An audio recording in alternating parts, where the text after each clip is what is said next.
ब्राह्मीं च वैष्णवीं भद्रां षड्भुजां च चतुर्मुखां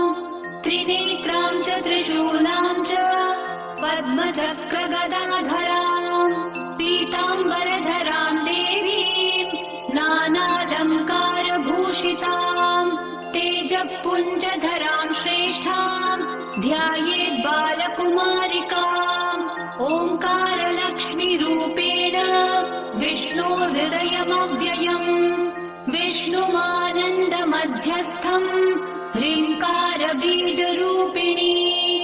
ॐ क्लीं अमृतानन्दभद्रे सत्य आनन्ददायिनी ॐ श्रीं दैत्यभक्षरदां शक्तिमालिनि शत्रुमर्दिनी तेजःप्रकाशिनी देवी वरदा शुभकारिणी